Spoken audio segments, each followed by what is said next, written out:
V Rajesh, കേന്ദ്ര സർക്കാർ ഒന്നും ചെയ്യുന്നില്ല. കേന്ദ്ര സർക്കാരിന്റെ പ്രതിനിധികൾ പക്ഷേ സമരപന്തലിലേക്ക് വരുമ്പോൾ വലിയ കയ്യടിയാണ്.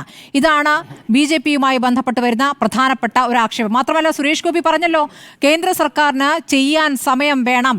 അതെന്താണ്? കേന്ദ്ര സർക്കാരിന് ചെയ്യാൻ സമയം വേണമെങ്കിൽ സംസ്ഥാന സർക്കാരും ചെയ്യാൻ സമയം വേണമെന്ന് ഇവിടെ പറയാമല്ലോ.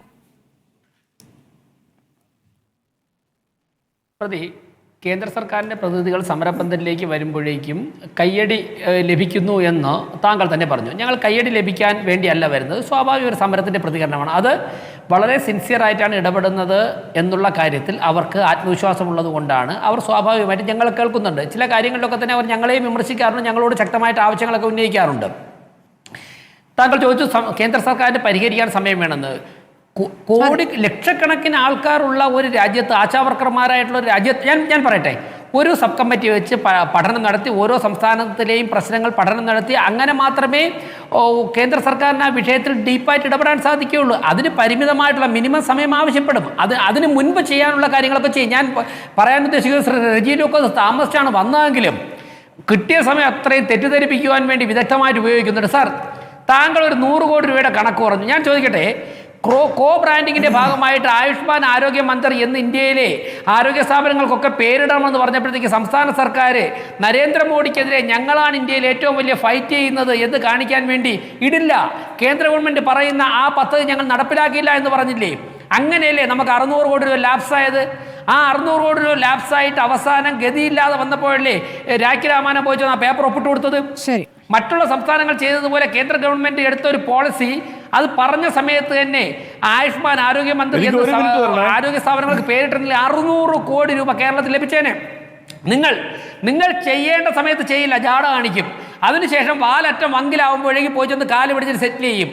നാഷണൽ എഡ്യൂക്കേഷൻ പോളിസി നിങ്ങൾ ഇങ്ങനെ പറഞ്ഞുകൊണ്ട് നടപ്പാക്കാത്തതിൻ്റെ പേരിലല്ലേ കേരളത്തിലെ ഗ്രാമീണ മേഖലകളിൽ 1 കോടി രൂപ വെച്ചിട്ട് ഒരു സാധാരണക്കാരൻ്റെ മക്കൾ പഠിക്കുന്ന സ്കൂളിന് കിട്ടേണ്ട എത്രയോ കോടിക്കണക്കിന് രൂപ ലാപ്സായി പോയി. ഇനിയിപ്പോൾ ഞങ്ങൾ കേരളത്തിൽ നടപ്പിലാക്കിയില്ല, ഇന്നല്ലെങ്കിൽ നാളെ നിങ്ങൾ നടപ്പിലാക്കേണ്ടി വരും. അങ്ങനെ ഏതൊരു കയ്യിൽ പൈസ ഉണ്ടെന്ന് വെച്ചാൽ ഒരു നയാ പൈസയുമില്ല.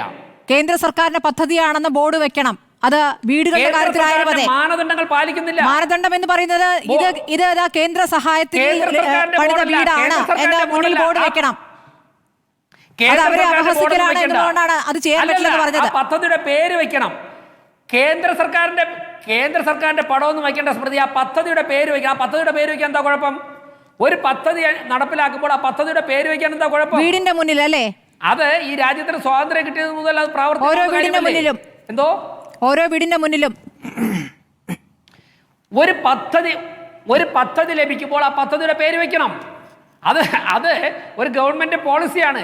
ആ പോളിസിയാണ് ചോദ്യം ചെയ്യുന്നത്. ആ പോളിസിയാണ് കേരളം തമിഴ്നാടും ചോദ്യം ചെയ്യുന്നത്. നമ്മുടെ സമയം അവസാനിക്കുന്ന കൊണ്ടാണ്. അതാണ് കേന്ദ്രത്തിന്റേതായ ന്യായം, കേരളത്തിന്റേതായ ന്യായം. Mini 40 second. നിങ്ങളുടെ സമരം ഇനി നിരാഹാര സമരത്തിലേക്ക് നീങ്ങിയാണ്. ആദ്യഘട്ടത്തിൽ നിരാഹാരം ഇരിക്കുന്ന 3 പേരിൽ ഒന്ന് മിനിയാണോ? ഞങ്ങളുടെ സമരസമിതി കൂടി തീരുമാനിക്കുന്നേ ഉള്ളൂ. തീർച്ചയായും ഒരു സംസ്ഥാന നേതാവ് കൂടെ ഉൾപ്പെട്ടതായിരിക്കും അത്. ആശാവർക്കർമാർ ധാരാളം പേർ ഈ നിരാഹാര സമരത്തിന് സന്നദ്ധമായി മുന്നോട്ട് വന്നിട്ടുണ്ട്. അതിൽ നിന്ന് ഞങ്ങൾ ആദ്യത്തെ 3 പേരെ ഞങ്ങൾ തിരഞ്ഞെടുക്കും. ശരി, ആവശ്യങ്ങൾ അംഗീകരിക്കപ്പെടുന്ന രൂപത്തിലേക്ക് സമരം ശക്തി പ്രാപിക്കട്ടെ.